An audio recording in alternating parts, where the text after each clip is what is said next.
Hello, everybody. It is Matt, and it is Fiendish Friday, and I am back at you with yet another review. Before I roll on to any of that, I want to wish each and every one of you a great morning, evening, dawn, day, or dusk, all that lovely stuff, because life really is too short as is. Do me a really huge favor and like, share, and subscribe. I love seeing your beautiful faces when I am here. I know I'm here an awful lot, but I have an awful lot on my plate to review, so keep that in mind. And one last little tidbit of information. Check out the description box. I give you a bigger bite of every single movie of every single day.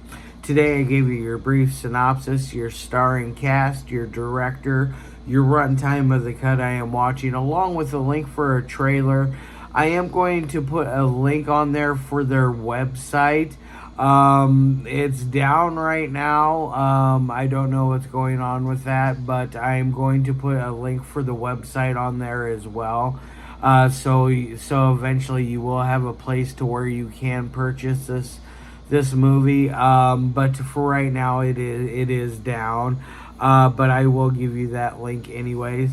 And then I'm also going to give you a link if you decide you can help support Matt's Movie Mania, and you can send me a couple of bucks my way. Either way, it goes towards things for Matt's Movie Mania. So with all that said in mind and all that out of the way, let's roll on to the film of the day. And today's is a really good one. It came out back in 2017. It is part of a series of movies. It is none other than Creakers. Yes, wow, what a great little movie this is. It came out, like I said, back in 2017. It runs at about an hour and 37 minutes ish. It is black and white just to let you know. If that is a catch up, you will probably not like that.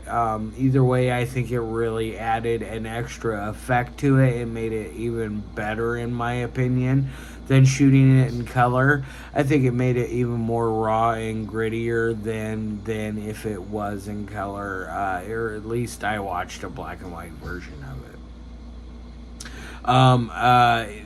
This movie is absolutely stunning. You got Steve Balewicz coming back playing his character at the very beginning of the movie. You get a brief glimpse back into Rock Bottom Creek at the start of this. And then it fast forwards, and then eventually you meet this interesting character, who is a child predator, essentially. He is trying to pay off our undercover sheriff Ringo. I almost called him Steve Balewicz, but Sheriff Ringo, played by none other than Mick. I'm sorry, I forgot your last name, Mick. I love you. You are absolutely stunning as Sheriff Ringo. You are one of my favorite characters throughout the entire trilogy. I think you do a very good job as the character, both in this. In Creakers and in Rock Bottom Creek. It is just a character that you can never forget. And then you also have MC Nowell in here playing the Night Traveler again, who is a dark brooding character. Very tall, very just hulkish of a man, wears a mask and doesn't say a word, but is there at every bidding for our Sheriff Ringo's character.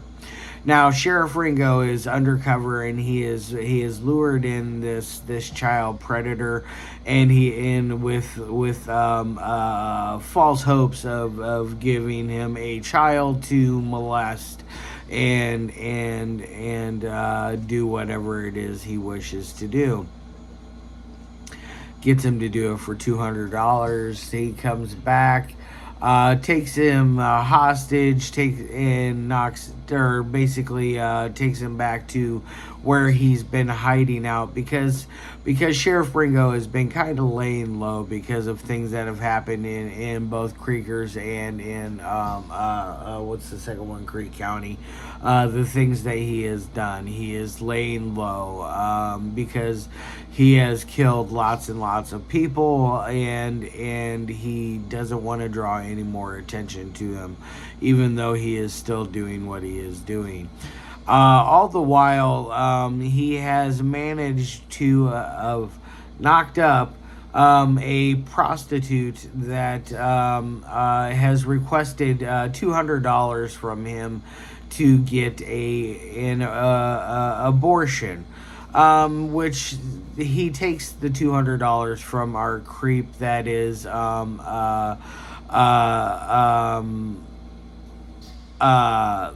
the creep that is asking for the child. He takes the $200 from him, pays her, gives her the money.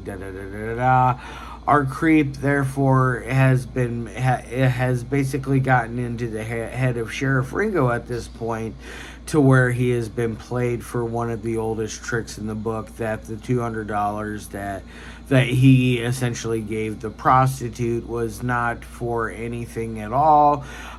She was not pregnant.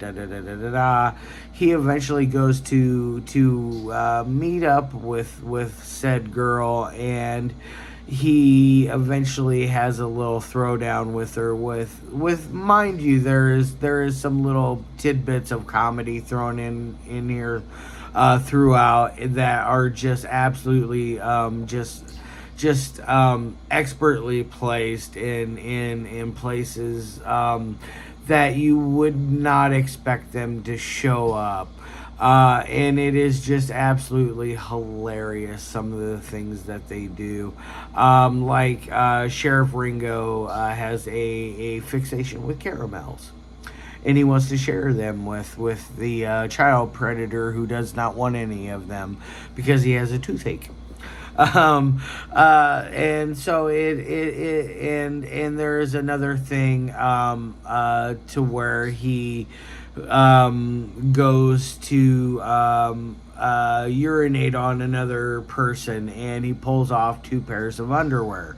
And he pulls his pants down all the way down to his ankles. So there's little tidbits of comedy like that just really carry this an extra mile, in my opinion. This otherwise would have been more of a thriller, otherwise mixed with some horror elements.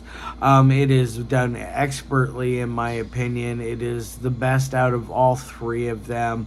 I did not think that anything could get better than the first one, because Rock Bottom Creek, folks, is an absolute thrill ride from beginning to end. The folks at We Massacre Productions, they know exactly what they're doing. They do a great job with their movies.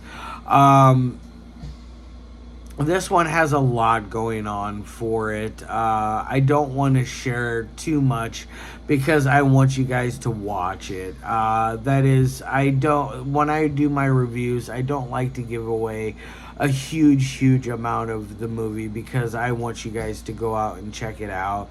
I feel that all 3 of these are well worth the watch. I know Creek County is available to watch on YouTube in its entirety, because that one is a shorter one. I think that one runs in at like 36 minutes or something like that. It's not very long at all. But both Rock Bottom Creek and Creekers are both feature-length films, and they are all 3 just absolutely well made. But Creekers really ups the ante, and it picks up right where Rock Bottom Creek drops off. So it kind of jumps over Creek Creek County, essentially. It's just kind of a short film in between there that they don't pay a huge amount of attention to. They pay more attention to the first one than they do to the second one, which I completely understand why, because it makes more sense. And by the way, there is some amazing performances in here, not only from Mick playing Sheriff Ringo, but you also have Steve Balewicz playing an amazing role, coming back in here, playing his character from the first one.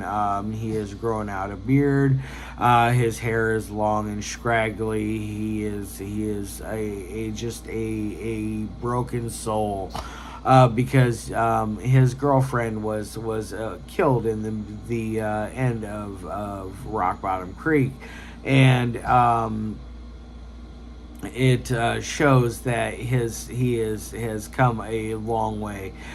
He has become a junkie of sorts. I'm guessing heroin, because they showed him using a needle and injecting something into his arm. We're just gonna say heroin. Either way, he has become a junkie of sorts, and he has now gone to the brink of his life, and he is now ready to confront Sheriff Ringo, because he has found out where he has been hiding at, and he is now going to confront him. And there is a very, very powerful scene that is in between Ringo and Steve Balewitz's character.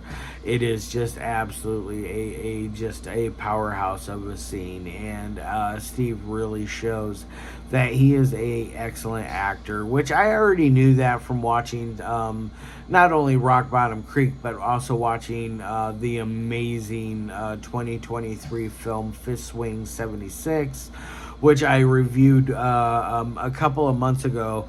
If you have not seen that, definitely watch Fist Swing 76.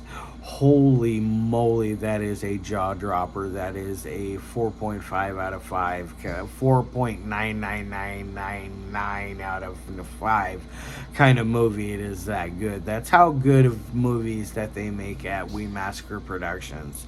So definitely, on to the 3 things that I love my movies to meet. Audio is so crisp and clean. You never have a moment where you don't understand what is being said. It gets an A+ on that end. On to the dialogue. The dialogue is very, very crisp, clear, and smooth, and it is so delivered so well that you forget that you're watching a independent film. You feel like you're watching something that should be on the big screen. That's how well it's being done, and how well it's being delivered. So it gets an A+ on that end. It is just so well. The performances are very, very good. Granted, yes, you don't have a single word coming from MC Nowell's character as the Night Traveler, but he does a great job being a brooding, hulking character off on the side, and he does enough damage to people in this that you root for the bad guy. That's what kind of movie this is. You root for the bad guy kind of flick. So on to the third thing, which is editing. Editing is very clean as well. It has a nice steady momentum. It never loses its pacing. There's never any weird continuity cuts where there's errors in continuity with the editing. I think it deserves an A as well. On to my final score of 1 through 5. This is going to get a 4.5 out of 5. I feel like this is a home run out of the park. I can't say anything bad about all 3 of these. I feel like they're all 3 very well-made films that deserve a lot of attention. especially coming out of the Florida region of filmmaking. I feel like they are not talked about enough, and let's give We Massacre Productions a big hand. Check out their stuff.